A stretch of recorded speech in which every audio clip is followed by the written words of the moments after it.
There are few actresses in Hollywood right now hotter than Vanessa Kirby. You guys may recognize her as Princess Margaret from The Crown. You might remember her as Jason Statham's younger sister and The Rock's love interest in Hobbs and Shaw, and of course when she wields this super badass butterfly knife in Mission Impossible Fallout. However, it was her role in Pieces of a Woman, the 2020 Netflix film, that ultimately earned her a Best Actress Oscar nomination. Most of us have been waiting hotly ever since to see what her next movie was going to be, and it turns out it's a film called Italian Studies, directed by Adam Leon. I spoke with Adam and one of her co-stars, Simon Brickner, last week talking about the movie. It's a very small movie asking a very interesting question about a beautiful young writer who loses her memory for about 24 hours. It begs the question, what would happen to any one of us if we inexplicably lost our memory for 24 hours and just didn't know where to go? Who would we meet? How would we act? How would people treat us? And that is so much of what this film is about. The score is composed by Nicholas Britell, one of my favorite composers in the world, and I was able to ask Adam about that as well. Anyway, check out these interviews and check out Italian Studies. I thought this was such a sweet film. The first thing I noticed, and something I'm really curious to ask you about, Adam, is the score. Britell is somebody whose work I'm completely obsessed with, and I knew right away as soon as I heard the first pieces of the score coming through, I was like, wow, this is really sweet. This reminds me. And then I looked it up, and I couldn't believe it. Talk to me about that. I've actually known him he's one of my oldest friends. And so Wow. it's been, and so he's worked on all of my stuff. And we did definitely different process with this one, because for the first movie that I worked with him on, it was a lot about creating songs and environments that felt, to tell the audience of the upbeat nature of the movie. The Tramps was a lot about rhythm, and the second one is really a lot about like how we move you through the story. And then this was really much more impressionistic and about reflecting the character and the character's headspace. I love working with him. It's really awesome, and it's been incredible to watch his career take off. And so yeah, I mean, he is a wonderful, wonderful artist and a wonderful, wonderful person. And I think that he's correctly really proud of his work on this movie. I think the score is very special. Yeah, it's a beautiful score. And speaking of kind of that, the whole idea of music is pretty central to this movie. There's a lot of live performing. Is that something, I mean, is that something you have a great interest in? The artists that were picked for this film, how does that come about? How do you pick those artists? Yeah, I mean, I think that there's a couple of ways to kind of answer that. And one is because of the nature of the movie that we were making, the idea of really packing it with things that were fun and cinematic, and music is definitely one of those things. Felt like it could be a real help for the audience. And then, yeah, I think that there is just a sense for me. There was like, well, what room do we want her to walk into where she runs into Annika at the beginning of the movie? And for me, it was well, I wanted, yes, I wanted to shoot live music, and so let's do a studio. The kids we were working with were so many of them, including Simon, are musicians. Let's do a concert. Let's have them sing in it. So yeah, it was a little bit about my love for music and wanting to shoot things that were that, as well as the people we were working with just having that talent. Um, but yeah, I knew Annabelle, and I knew what a talented singer she was. She plays Lucinda in the movie, sings the song in sort of the halfway point of the film. And I'm a big fan of that band, Let's Eat Grandma. And so the idea of sort of like, what if we had Let's Eat Grandma? Yeah. It was just there was a little bit of like, what do we want to do? And wouldn't that be cool? Simon, you have a line in the movie that I really, really like. It's when you're talking to Vanessa, and you say the line about when somebody has something special, everybody wants to get their grubby hands on it, and she asks if you think that she's special, and you have this whole line about you came with me, and that defies social norms. And I love that idea. I love that idea that because when she goes to the hotel and he's like, I want to believe you, you seem legit, but she's being judged basically how she looks. Is that like an idea that you think is kind of central to your character, being judged at face value in this movie? I don't feel like I'm judged at face value in this movie.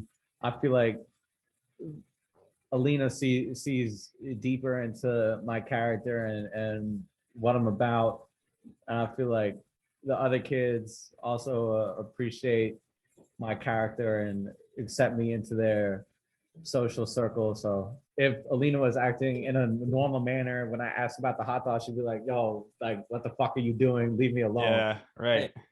And I think that's why you're drawn to it. Yeah, and I like approach strangers all the time and try to do stuff like my character does in the movie and get rebuffed. So I think I'm probably in that scene in the movie. I'm just like shocked that it actually works. I mean, sometimes it works. Like Yeah. I watch this Square Park. I just be approaching random people all the time. Like, yo, what's up? You seem cool. We should be friends. Yo, you fucking weirdo. Leave me alone.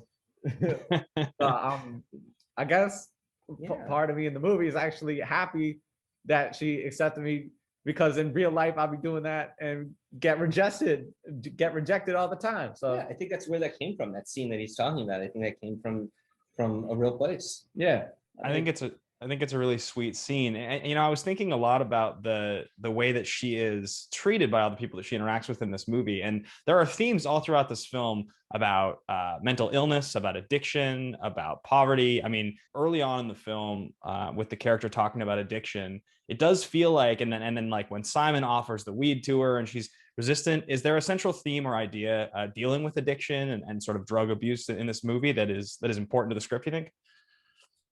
I haven't thought about that. Uh, I do think so. I'm going to answer something else. Yeah, please. Sort of that that you're. I do think one of the things we talked about a lot was how people were going to react to somebody who is a 30-year-old beautiful woman who loses her memory versus if she was somebody else, and Right. the advantages and disadvantages that she has as that person. I think something really smart that you brought up was in the motel, how he says you look legit, and like, what does that really mean, you know? Right. And I think that we talked a lot. I'm very happy that you sort of felt that, because we talked a lot about that, and we actually shot some stuff that more explicitly addressed that. And we felt like it was better to just sort of leave it in the ether. And so, yeah, that's how I've answered your question that I didn't answer. No, no, I think it's, I mean, I think that your answer speaks to what I was noticing all throughout this film. And I think it's one of the most central ideas of the movie. I mean, it's not the longest movie. So, like, obviously, that's the thing that you spend most of the time thinking about is it's the idea of like, you know, in real life, when a crime is committed, the way that crime is responded to often has something to do with the social status of the person who the crime is committed against. And it's the same idea when she walks in, and it's like there are so many people that look different than she looks in that moment that would get such a different response and reaction. Absolutely. Would end up in jail, you know, immediately for hanging out with teenagers. You know, it's just like she can be an author who's hanging out with in a way that, yeah, absolutely. And that was something that Vanessa and I talked a lot about, and that me and the producers, we talked about a lot. And yeah, again, there was a scene that in London where it was very sort of explicitly addressed, but it ended up not feeling right. Now, after this film was announced, your next film was announced that's going to be starring Samara Weaving. Is there anything you can tell me about that? Is that a movie that are you already in production? Have you wrapped? Where are we at on that movie? Still in development, Okay. and what we're hoping to go. Samara is amazing, Yeah, big fan. and it's one of a few projects that I'm working on. I don't know what the next will be. It would be really fun to make that one, but I don't have any news as of yet. Is there? Except that Samara is amazing, which isn't news because people know that. Yeah, I mean, she's amazing. Ready or Not, it's like one of my favorite movies the last few years. I mean, as well as many things. Um, is there She's something? movie. She really elevates that. She really creates a character there in her performance. It could have gone a different way. 100%, right? I'm doing a Scream rewatch right now, getting ready for the new one, and it's so reminiscent of like when you have those heroine characters in those movies, those campy movies. What happens when you have such a great performer, and what happens? It elevates the material so much. It's crazy. Yeah, that character really could have been ditzy or something, and she plays it. Yeah, I was blown away by that. And I like left that movie and like was like, who is she? Let's get Right. her. Me too. Yeah, me too. I've been following on Instagram ever since. If you can answer this question for me, I'm curious to know the sort of the attachment or the fascination with basing these films around these really beautiful, strong, intelligent female characters. It seems to be something that you're very interested in doing. And can you talk to me about what that is about and why it is that you want to go in that direction? I it's not a coincidence. It's true for every project that I have, including, I'm working. There's we have 4 scripts that we're like in development on in different stages, and each one centers around at least one, I think, very smart and strong female character. I don't know. In some ways, it's maybe a question for my therapist, but there isn't there isn't enough of that, and so that's one of the reasons why. And but I'm not sure. But it's definitely something I've thought about, as it to me, it feels more of a through line through my work than New York does. Because for me, I've been working on a bunch of different projects, and it ends up that tramps and Italian studies went, and some others didn't. But there were others, and there are others that I'm working on that aren't set in New York. But everything does involve that, and I think it comes from, frankly, I think it comes from being raised by a single mother who's amazing, being surrounded by just really amazing and remarkable women in my life always.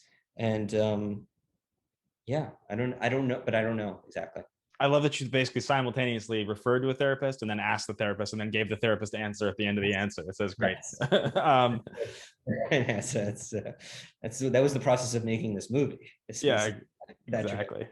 Gentlemen, thank you so much for talking to me today. I really enjoyed the movie, and congratulations on a great success with it. I'm looking forward to seeing. I really enjoyed talking to you. Yeah, really wonderful observations about it. Thank you. Thanks, guys. Have a great day.